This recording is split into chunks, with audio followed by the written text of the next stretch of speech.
Siemaneczko, ja jestem Nadewins i witam w drugim odcinku z Zatruwadina, czyli lecimy sobie z Poison Necromantą. Z takich ogłoszeń parafialnych szybkich to od razu mówię, że niebawem na dniach zaczynam streamować również na YouTube, także oczekujcie streamów w okolicach godziny 16. I będę streamował jednocześnie na Twitchu i na YouTubie około między 6 a 7 dni w tygodniu, także będzie dużo mojej obecności tutaj, zobaczymy jak to przyjmiecie. No i co, jeżeli się seria podoba, jeżeli te gameplaye się podobają, subskrybuj, komentuj, lajkuj i oglądaj do końca, bo to najbardziej jakby wpływa na statystyki filmu. To jest super, jeżeli ktoś chce mnie wesprzeć w taki sposób, no to będzie mi mega miło. Kolejna runa jest to runa Eld. Jedziemy w kolejności od L do X. Zobaczymy, ile odcinków będzie. Jest to runa Eld. Fajny pomysł na Tal, ale do Tala dojdziemy jeszcze. Bo Tal to jest runa od Poison. Także właśnie skończyliśmy etap krabiny. I mordy, tutaj oczywiście w prawym dolnym rogu macie mordeczki na czacie. I to jest, jesteśmy na live na Twitch TV Nadewins, też tam wpadajcie. Oczywiście. Zapraszam serdecznie. Mamy teraz 300 osób około i jedziemy. Także słuchajcie, przypomnijcie mi za godzinę jakoś, niecałą. Nowy odcinek, Daretrion fajnie przypomniał. Lecimy. Mamy Taletcha gotowego, tak jakby. Runy gotowe do Taletcha. Ustawiam sobie w rządku, cyk, cyk, cyk. Gemy czekają na rerole. I zaczynamy. Gramy Players 5. Tak jest, gramy Players 5. Mamy 14 poziom. Statystyki, tak jak widzicie, jeżeli chodzi o moje umiejętności, to mamy 1 do Clay Golem, pyk, pyk, pyk i pyk, pyk, pyk. Tutaj mamy wszędzie po jednym punkcie. To 0 w Bone Armor. Ja nie inwestuję w Bone Armor, to jest z mojej tarczy. Także 1 zęby, 1 Cause Explosion i 9 Poison Dagger. Będziemy sobie inwestować też w... to sobie załóżmy. Attack Rating, Cold Rest, zawsze spoko. 6 Poison Damage, jeszcze większy Poison Damage. Mogę to na razie założyć normal. FCR amulet na później, bo tak jak mówię, musimy osiągnąć, chcemy osiągnąć próg 75%. Oczywiście teraz nas to w ogóle nie interesuje, bo my bijemy, szybkość ataku nas interesuje, ale my bijemy z Poison Daggera. I teraz tak, no tak jak mówię, taktyka na Poison Dagger, czyli dźgamy sobie wybieramy po jednym targecie, dźgamy, ale nie cały czas jeden target, nie cały czas jeden cel, tylko raz, dwa i na przykład 3. Bum. I wtedy aplikujemy truciznę, która trwa 5 sekund i w 5 sekund zadajemy te obrażenia, żebyście się też za bardzo nie podjarali, że wow, ale duży damage. To nie jest damage instantowy. To trzeba podzielić przez 5 i 3 sekundy. 2 sekundy, czyli tak naprawdę na sekundę w tym momencie jakieś 25 obrażeń do 33 zadaje.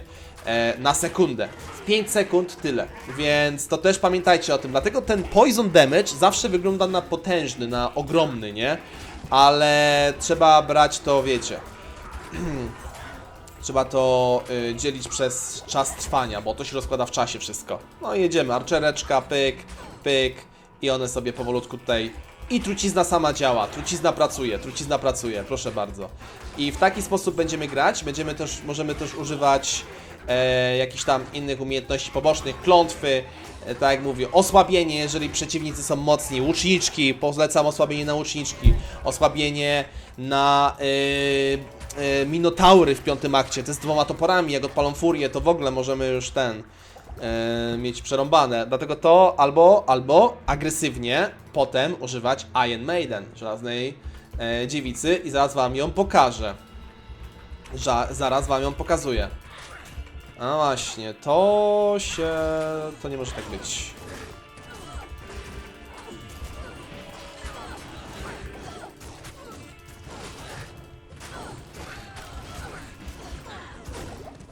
Także granie Poison Daggerem w tym momencie jest bardzo ciekawe i zajmujące, bo trzeba cały czas celować w jakieś pojedyncze targety i jest to jedyny w swoim rodzaju gameplay. Siema Calvadorex. Przejmujemy YouTube. Tak jest, dobra. Idziemy w Iron Maiden i już wam pokazuję, jak ta klątwa fantastycznie dla nas działa, bo jest to agresywna klątwa, odbija 200% zadanych obrażeń, trwa 12 sekund, to jest dużo. Dalej Vitality. Oczywiście nie używamy jej na magów, używamy ją na innych przeciwników, nie? Możemy nawet dać sobie tak, a to tak. Idziemy do góry. Poison na krowy jest rewelacyjny, oczywiście. Padawangi na magów. No nie, niestety. Niestety. Odbija to tak samo na archerów. Archerów tu również nie odbija. Dajmy naszej tej archerce taką fajną zbrojkę, czemu by nie? Fire Res. Ja to chcę. Dajmy jej tą gorszą. Jeszcze mamy 2 levele do Taletha. Talet będzie świetny, bo dzięki Talethowi zaczniemy bardzo szybko chodzić. 25% szybkości ruchu to jest naprawdę dużo.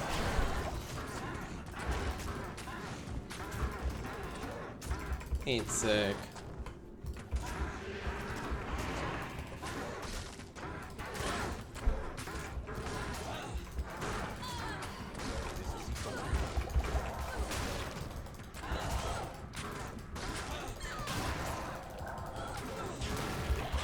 No i pięknie.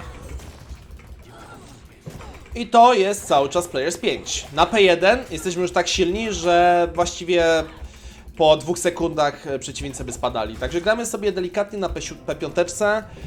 P5 raczej pozwoli nam wbić sobie fajny level. O, nasza archerka ma już Exploding Arrow, także świetnie. Quel, a propos Iron Maiden, ty grałeś kiedyś na gitarze, co nie? Grałem na gitarze i grałem Ironów też. grałem, no. Dawajmy sobie Amplify Damage po prostu. Rzucajmy to.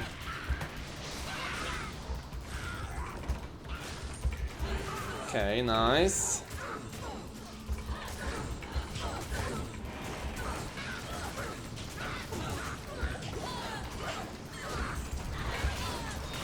I do przodu. Ten Nekromanta jest świetny, bo jest bardzo aktywny w ogóle. Swoją drogą jest bardzo, ale to bardzo aktywny. Dużo... Dużo ruchów wymaga. I oczywiście, tak jak mówiliśmy w pierwszym odcinku, undeady nie są najlepszym targetem dla nas. One, owszem, mają mało życia zazwyczaj, ale nie są... mają dużą odporność na obrażenia od Poison. Mają 50% resa. Tak. Na najemnikach najważniejsza jest obrona. Obrona bardzo dobrze działa na najemniku, także od razu zamieniłem zbroję. To śmierdzi jakimś dziwnym tilem. Czy to nie jest wyjście? Albo coś? Jakieś obrócone? Nie powinno... Nie powinno być. Idziemy.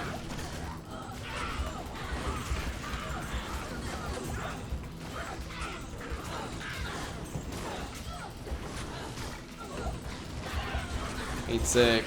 Nałóżmy to. I kończymy.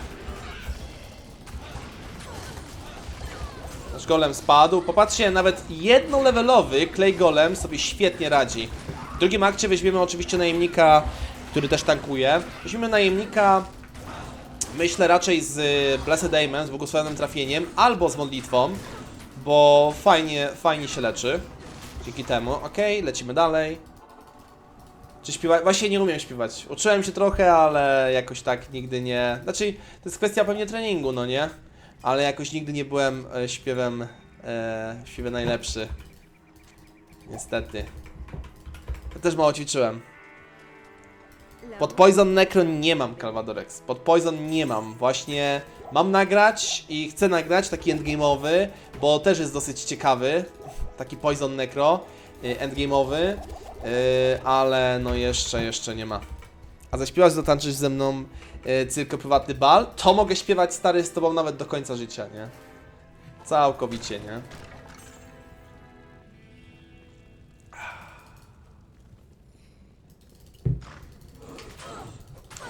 Edge'a będziemy próbowali odpalić, tak. Edge jest też świetnym... Edge jest świetnym runewardem. Tirtal Am możemy zrobić dla łotrzycy na koszmarze, jeżeli oczywiście zdobędziemy runę Amn, a to nie jest takie trudne giga. I będziemy mieli permanentne tornsy, ciernie 15-poziomowe. W tym momencie właściwie potwory same będą się zabijały na nas. Mamy potężną, mamy chorą tarczę, swoją drogą. Pod speedrun Nekromanty plus 3 do Thief. Chora tarcza. Chora tarcza.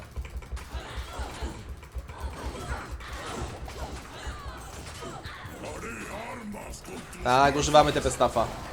Będziemy używać TP Staffa. Aczkolwiek nie będzie on jakoś giga potrzebny. Ale zawsze lubię pokazywać ten trik z TP Staffem i zastosowanie TP Staffa. Na robacze gniazdo będziemy używać. Dużo osób o tym nie wie po prostu też, nie? Dużo osób o tym nie wie, a TP Staff naprawdę ułatwia grę bardzo. Jest bardzo łatwy do zdobycia, no nie?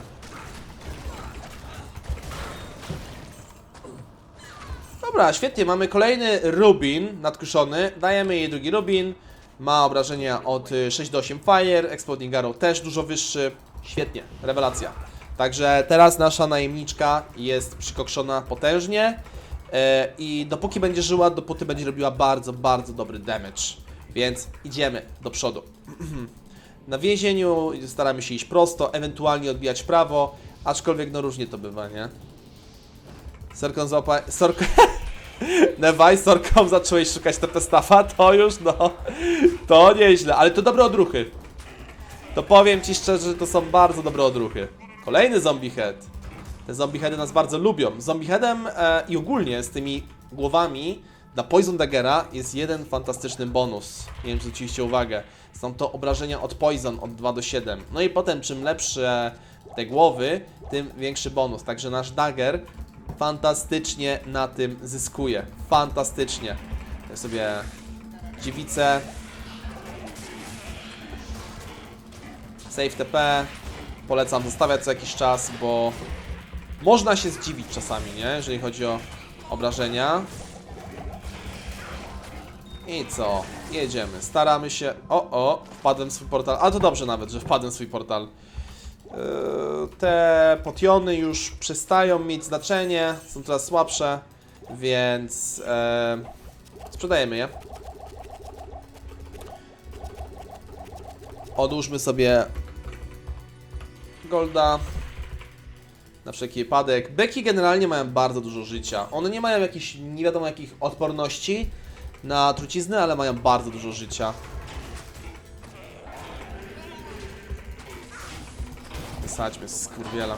Pięknie. Kolejny chip drubi. Bierzemy. Możemy sobie na przykład... Możemy sobie na przykład tutaj zajechać do hełmu. Zawsze to generalnie troszeczkę żywotności więcej, a my potrzebujemy. Mamy 200 życia około w tym momencie. Także to jest takie bardzo fajne życie dla nekromanty. Optymalne. Teraz będzie kolejny poziom. Tarcza absorbuje 35 obrażeń tak naprawdę, a wymagana jest 12 many. Jakub! Nie, Jasiu! Jasiu, witaj serdecznie. Herek, tak? Trzeba naprawić młot. Tak. Miałam być królową balu, prawie dostałam szału. Weź mnie do tańca o północy w centrum miasta. To jest najlepsza piosenka na świecie. Na lato. Aj, ale powiem Ci, Zalewako, że lipa, bo aferki zmieniły ending. Tam był, na aferkach był ending taki, że nawet jakbym rozbił bank, dalej będę nosił dres. Byku wiesz jak jest, lo.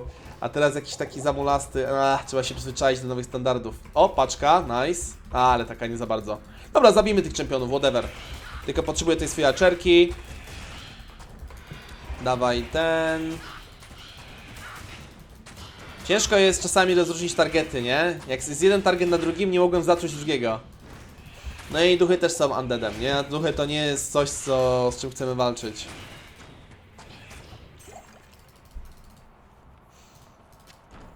Ale jeszcze możemy. Jeszcze możemy. Potem też będziemy mogli. Potem przyjdzie nam lower resistance i również będziemy masakrować. Będziemy też myśleć nad crashing blowem, nad druzgocącym uderzeniem dla najemnika.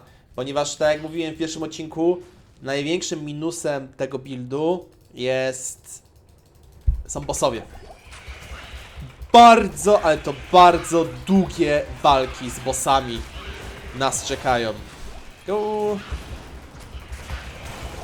Chyba że będziemy je skracać właśnie druzgocącym uderzeniem naszego najemnika. I do tego będziemy potrzebować tak, raczej będziemy chcieć pójść w Amtira. Jest to siła, 25 Crushing Blow. Czy to w jakiejś fajnej bazie, czy to dla najemnika z drugiego aktu, czy to w jakimś fajnym mieczu dla barbarzyńcy. Barbarzyńca też jest świetnym w ogóle najemnikiem, ten odnowiony z Frenzy, ma bardzo dużo obrony przez pasywkę barbarzyńską i bardzo, bardzo dobrze sobie radzi. Czy jest Czechos? Sierpu się pyta, czy jest Czechos? Czechos, halo, halo?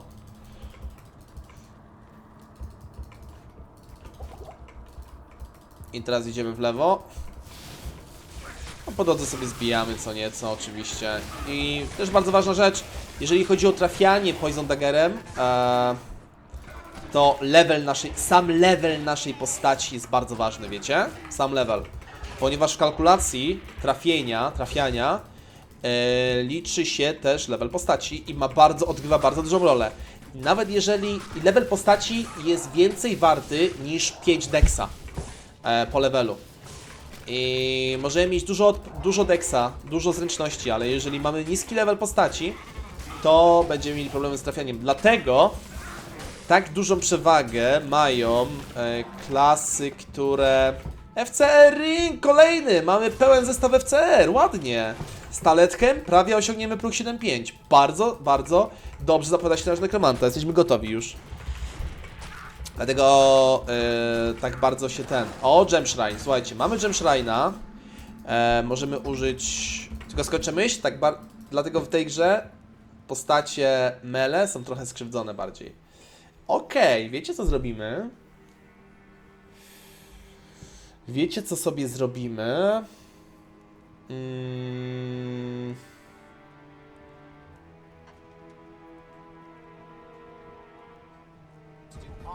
Nie, toperek! Dziękuję bardzo! Chodźmy tak. Pójdziemy sobie, albo... dobra, chodźmy tak. Nie, toperek, dziękuję bardzo, 15 miesiąc, stary. Flow Emerald, whatever.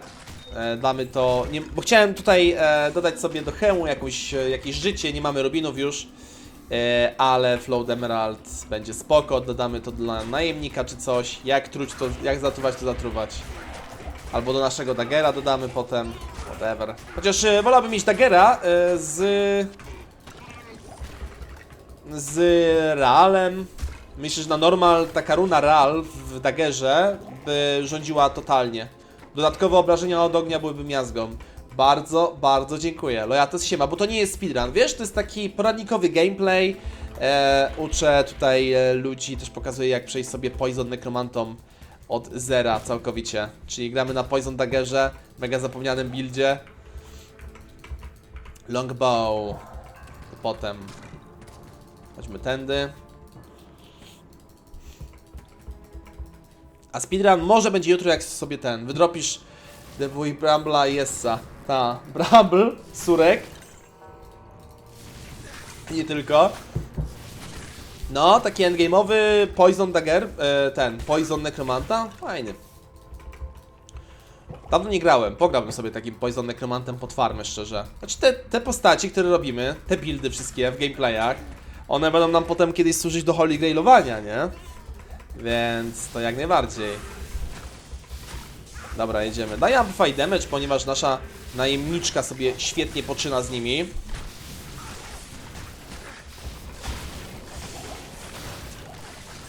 I idziemy się naprawić.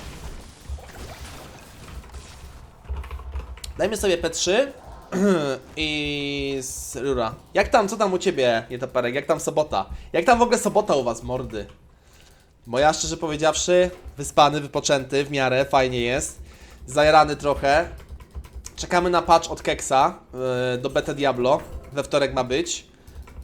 I powolutku trzeba będzie switchować się na Beta Diablo, także fajnie. I cyk, lecimy. Zmieniłem teraz na Players 3, żeby w miarę fajnie sobie przejść przez katasy. I level mamy już bardzo odpowiedni. Jeżeli macie poziom 16 na tym etapie, 16 level to jest też bardzo wysoki level, żeby wejść już na drugi akt, także wam kompletnie wystarczy. Ale oczywiście nie ma problemu, żebyście na przykład zostali sobie na hrabinie dłużej. I dłużej expirii na hrabinie, więcej run zdobyli takie słowo runiczne jak na przykład Neftir, czyli Nadir, który wam na przykład może pomóc w niektórych sytuacjach na dalszych etapach gry. Runy Ral, które dadzą wam odporność na ogień, albo obrażenia od ognia większe na późniejszym etapie gry również, i tak dalej, i tak dalej. To sobie weźmy już, Hunter's Bow niepotrzebne. Knockback, to też ciekawe. I jedziemy. Fire Res 9%. No need. Czy wiesz co BT patch ma zmienić? Nie wiem. Jak będą patch note'y, to się dowiemy wszyscy. Właśnie wróciłem z obiadu z chłopskiego jadła. Jestem tak masakrycznie na żarty, że ruszać się nie mogę. Chłopskie jadło, nice. No i to jest piękna, i to jest, słuchajcie, przepis na piękną, fantastyczną... O, niedobrze to sprzedaliśmy. Sobotę, nie? Ta, na Discordzie, okej, na Discordzie są snippeciki, okej. O, to jak to kogoś interesuje, to musi wejść na Discord na Undertala, nie? Ja to sobie tam poczekam, będziemy to... Przeanalizujemy to sobie na spokojnie i już łykniemy wszystko w całości, nie? Na naszym DC, okej, to ciekawe, nie wiedziałem o tym, Czechos. Nice! To wbijajcie na nasz Discord również, oczywiście, jak najbardziej. Chłop zdradza nas... Chłop zdradza Neandertala z nami, nie? Dobra, nice. Mamy damage na undeadów i attack rating na undeadów. To jest bardzo, bardzo zacne. To się przyda. Jak najbardziej się przyda. Film z analizy? No, zrobimy. Zrobimy jak najbardziej i to będzie film taki też z zapowiedzią generalnie ladera BT, nie? Zapowiemy ogólnie lader BT i to, że będzie maraton i tak dalej, nie? Będzie ciekawie. Nietoperek pije kolkę zero i czuje w doborowym towarzystwie. Au! Au! Nietoperek, au! No i to jest, tutaj mamy wyjście. I to jest positive fucking thinking. Tutaj coś nam nic nie mówi. Dużo się dzieje. Keks to swoje, no pewnie, keks jest nasz. Mamy piękną paczkę pająków przed nami, lecimy. No właśnie, że w tym momencie mamy już taki damage. No, możemy jeszcze zniszczyć tego zioma w sposób. Jeżeli chodzi o wybuch zwłok, to największym problemem jest to, że że kończy nam się mana, nie?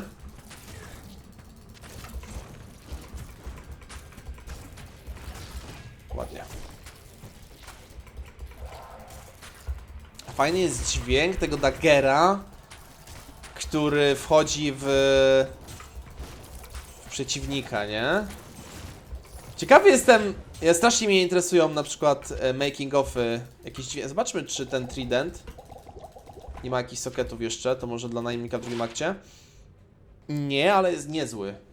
Ten trident jest niezły. Pójdzie na start, bo ma jeszcze cold damage, więc będzie trochę zamrażał. Wiadomo, cold damage, obrażenia od zimna nie są najlepsze na świecie dla nas. Tutaj może być wyjście w ogóle. Nie są najlepsze na świecie dla nas, bo rozpuszczają zwłoki, nie? Więc to jest na pewno coś, na co musimy uważać, ale nie tak często, nie musimy się aż tak spinać. Dużo bardziej wolimy bezpieczeństwo. Chip drubi. Mamy waypoint, dobrze.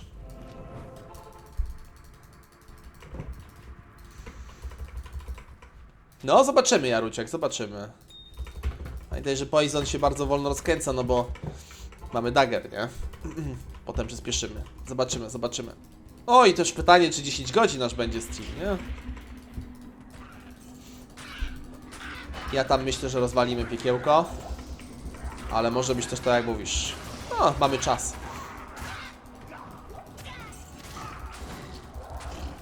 Słynny Pride na Merca. Oj, dlatego no, nie polecam Pride'a na Merca. Dla mnie, jeżeli chodzi o samon tego, Nekromantę, najlepszy, mój faworyt ogólnie też, jeżeli chodzi o broń, jest to, no nie gadaj, że w taki sposób musimy to obejść, no. Ale chamsko. Jest to Infinity, ponieważ Infinity, i nie mówię tutaj, żeby używać magów na Poison Necro, oj nie. Infinity ogólnie jest rewelacyjne, bo obniża też obronę, bardzo dużo ludzi o tym zapomina. Obniża też obronę u przeciwników. Beast? No to Beast do ręki Summon Necro, nie? Ale mówię o najemniku.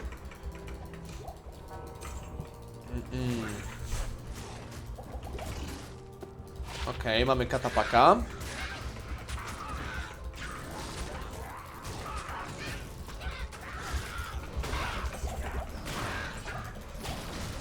Catacomb Pack, on ma zbugowany exp i dużo większy, ci upadli dają dużo większy exp niż normalnie i łatwo go rozpoznać, ponieważ Catacomb Pack wygląda zawsze podobnie,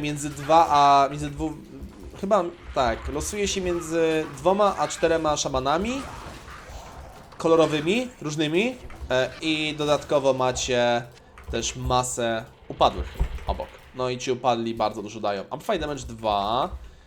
No tutaj różdżek nie możemy używać na razie. Niestety katakumby idą bardzo brzydko, więc... A nie, dobrze, bardzo dobrze. Bardzo dobrze idą. O to nam chodziło. Tutaj skręt w prawo i mamy przejście dalej. Dobijamy sobie teraz level. Prawdopodobnie od razu zakładamy taletka.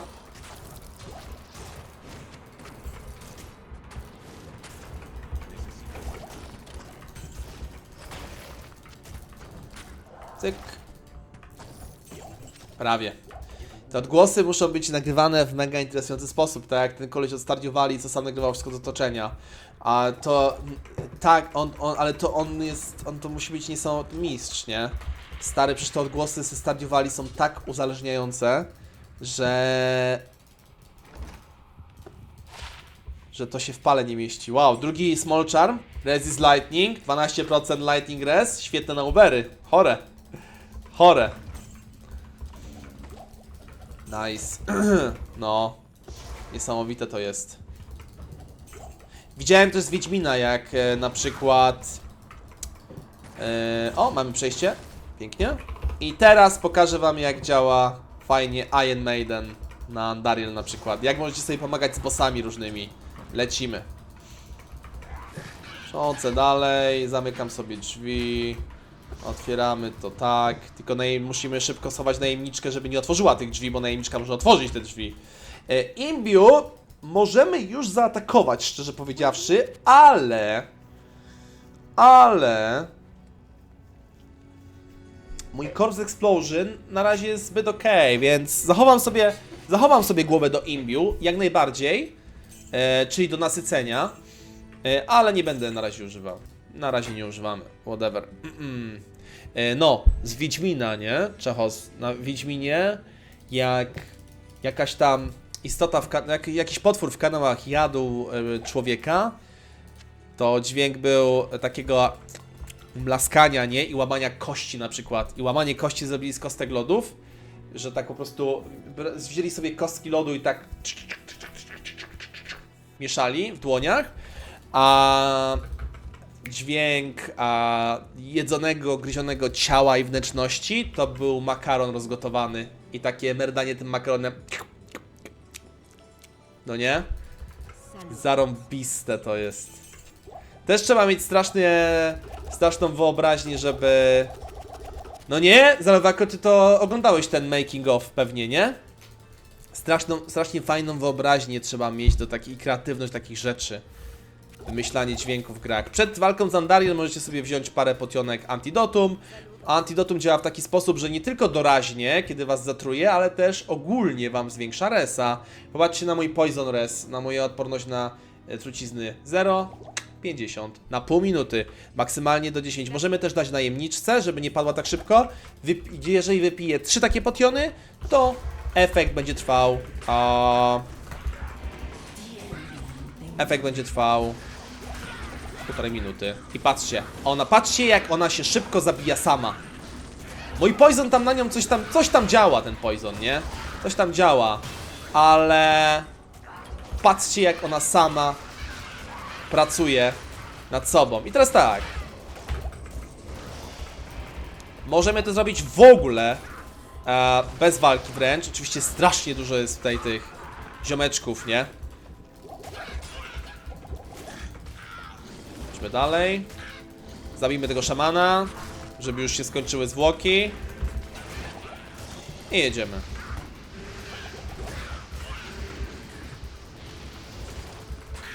Posuwam resztę.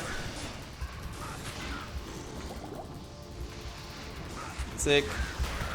Okej. Została tylko ona. Idę po jeszcze potki. Mamy za mało, zdecydowanie za mało. A, wyzwijmy jeszcze tą Kyoko. I za mało życia. Jeszcze to. Siema, skip to my loud. Siemaneczko, siemaneczko. Pyk, pyk. Od razu. I ona się sama po prostu zabije.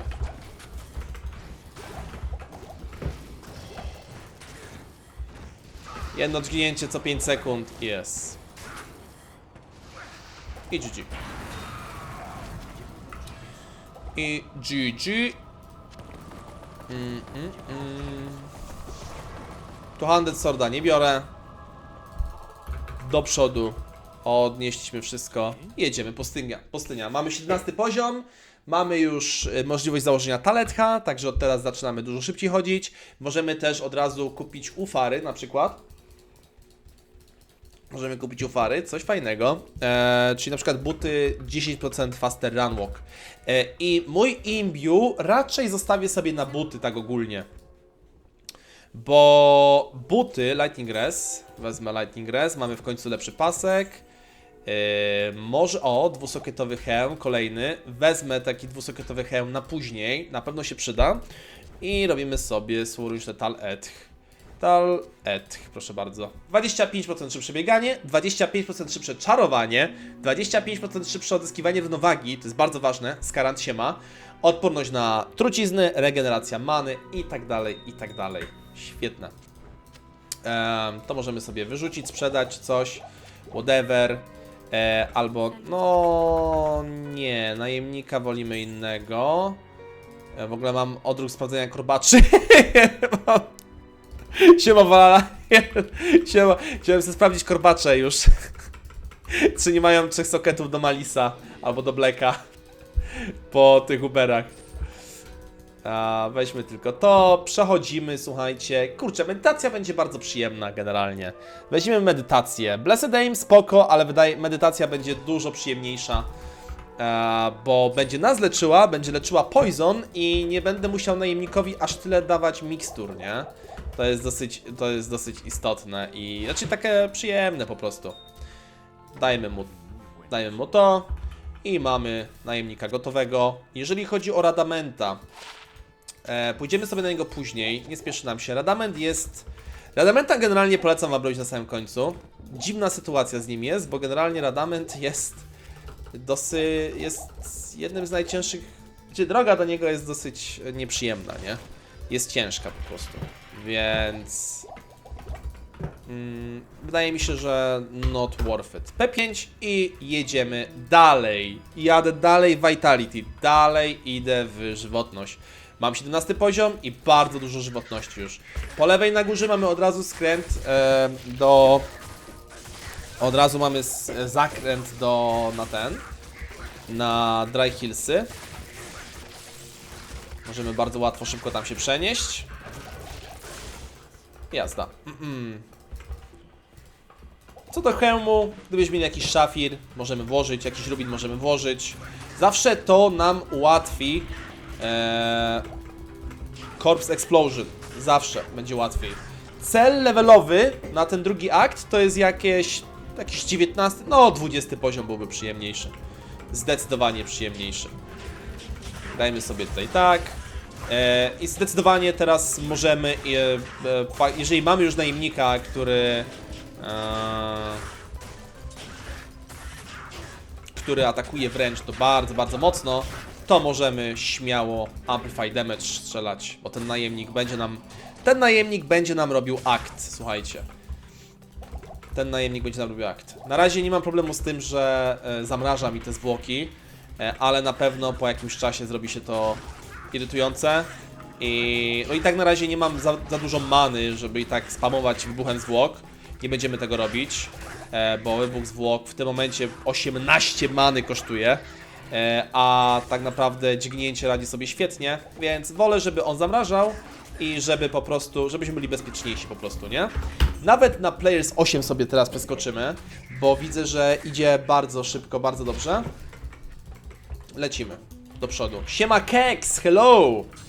We are waiting on Tuesday for your patch notes.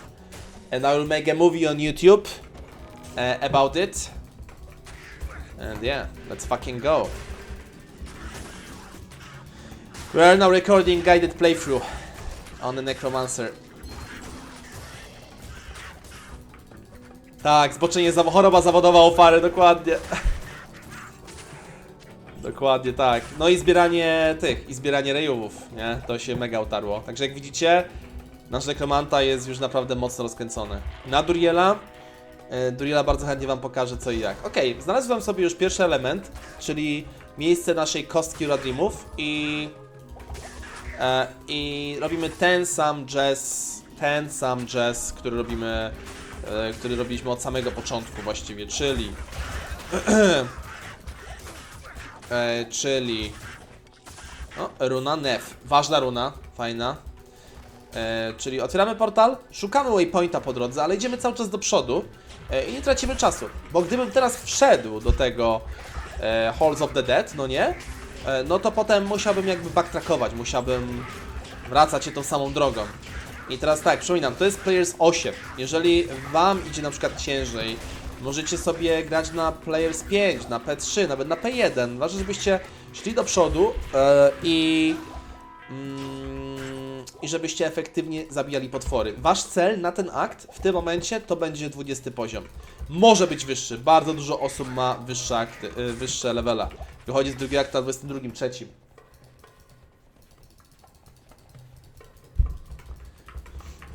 Boso przez świat.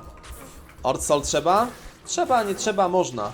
Nie jest to aż taki game changer. Na pewno coś co trzeba i będziemy chcieli zrobić Ord Soula pewnie, ale nie będziemy forsować tego, jeżeli nie wydropimy Sola, w sensie z hrabiny na koszmarze.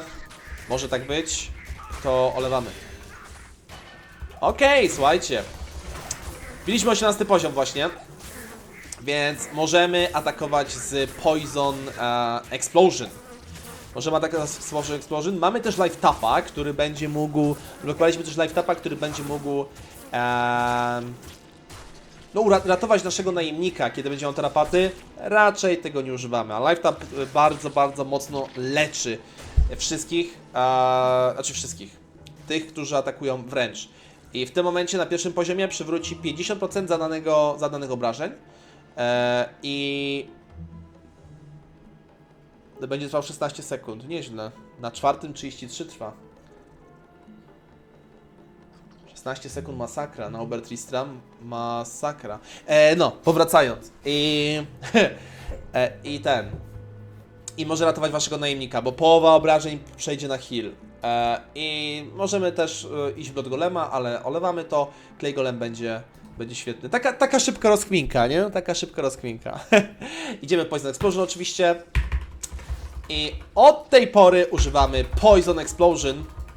No bo gramy na Poison, prawda? Więc od tej pory używamy tylko i wyłącznie Poison Explosion. Wy jak najbardziej znowu możecie używać Cross Explosion i będzie to bardzo rozsądne, ponieważ Cross Explosion będzie korzystało z waszego Amplify Damage i tak dalej, i tak dalej. Ale coś co stoi za Poison Explosion jest to, że kosztuje dużo mniej many w tym momencie. Ponad 2 razy mniej many, nie? Repox, witam! Dobry dzionek! Siema, siema! Królnemo, ten najemnik to nie ma aury modlitwa, medytacja jest w Insight.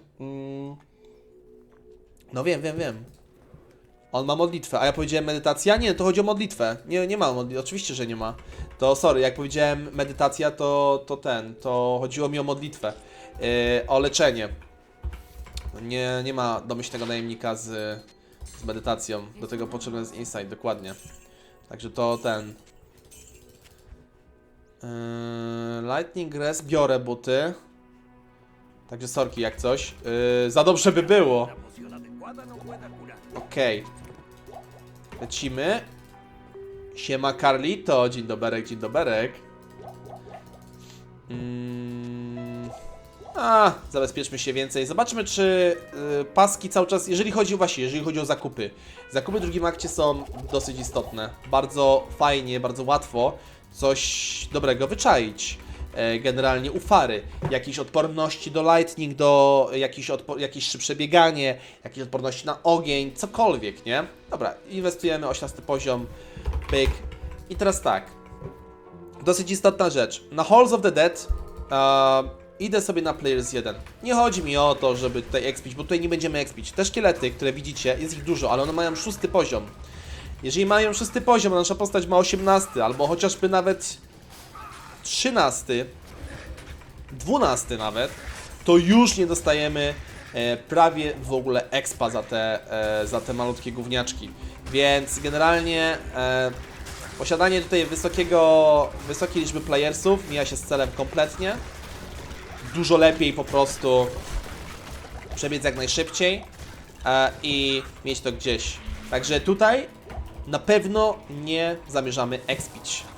Siema Wasylek. Miałem mieć więcej wolnego, ale w listopadzie pracował będę jeszcze więcej jeszcze jeśli... Aha, no to spoko. Nie no, Rebox, to mam nadzieję, że się nie przepracujesz, nie? Tutaj Rikt też cały czas naparza, nie? Dużo pracusiów tutaj jest. A to ile godzin to ile godzin wlatuje ci w tym miesiącu? Malutkie gówniaczki, tak jest.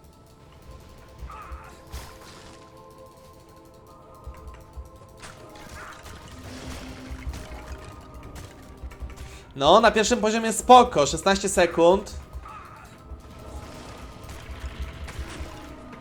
Ale bardziej niebezpiecznie. Low it? Tak, nowa seria. Lecimy. Nie wierzę w ten tłum. 2 razy Last Way, serio? 2 razy taki troll. What the fuck, czy tu będzie reverse? Mocny Halls of the Dead się trafił. Nie wierzę, że tutaj się jeszcze skręci w lewo. Musimy iść na reversa, czyli tak i do góry. Dead end, okej. Nice. Mocny Halls of the Dead. Dobrze, to nie jest speedrun, no Boże. Mega rzadko tak się trafia, bo Halls of the Dead ma mało tile. Karol siema, żeby aż tak dziwnie poszedł. Wow. Skąd na Nightmare wziąć tarczę pod Spirit? Jeżeli nie grasz Paladynem, to raczej kiepsko. Dopiero na piekle dropią monarchę. Ewentualnie, chociaż sam z autopsji tego nie przerobiłem, na Terror Zonach na maksymalnym poziomie, czyli 74, ale raczej piekło go. Ej, ten trzeci poziom też idzie śmiesznie. Dobra, i teraz w lewo. Nice. No witam Koliber, siemaneczko, Anti-Tak, to jest seria YouTube, dokładnie. Jesteście wszyscy na live'ie, na tej. Będziecie uwiecznieni w serii YouTube'owej. Idziemy. Dobra, to nie trzeba, to jest ok. Wszystko mamy zrobione. Ekstra, no. Lecimy. Ambitne plany, dzisiaj skończyć Hell. Gramy turystycznym nekromantą pod Poison. Więc zaczynamy bez nogi jednej, czyli Poison Dagger. Okej. I teraz tak. Postawiam sobie czarmy. Hit recovery też jest bardzo ważną statystyką. Bo jeżeli mob uderzy nas za więcej niż 1/12 HPK, to dostajemy takie ogłuszenie. Moba też tyle. Ojej, 13 many. Bardzo mocny pas. Też takie coś. Frost Nova. Generalnie itemy pod Frost Nova mogą być rękawice, buty, pasek, zbroja, hełm, tarcza nawet. to jest bardzo pomocne. Bardzo pomocne. Oczywiście to się łączy u nekromanty z roztapianiem zwłok, ale to działa chwilę, a może uratować życie. Na hardkorze czy coś, na speedrunach, giga ważne. Giga ważne. Okej, lecimy dalej. Czy godzina nie minęła? Nie wiem. Nie wiem. Minęła? Jak uważacie? Wydaje mi się, że nie. Chociaż no... No, może być. Jest? No to dobrze. No to jeżeli tak, to kończymy drugi odcinek Nekromanty, słuchajcie. Lecimy dalej. Hostpaw, cześć na YouTube, siema Hostpaw. Lecimy dalej z kolejnymi odcinkami, także dziękuję za oglądanie. Jeżeli oczywiście się podobało, to subskrybuj, komentuj, lajkuj i wpadaj na Twitch TV NadiWins. I przypominam, że już na dniach wjeżdżamy na streamy też na YouTubie. Więc będę streamował również na YouTubie, więc wbijam do was na YouTube.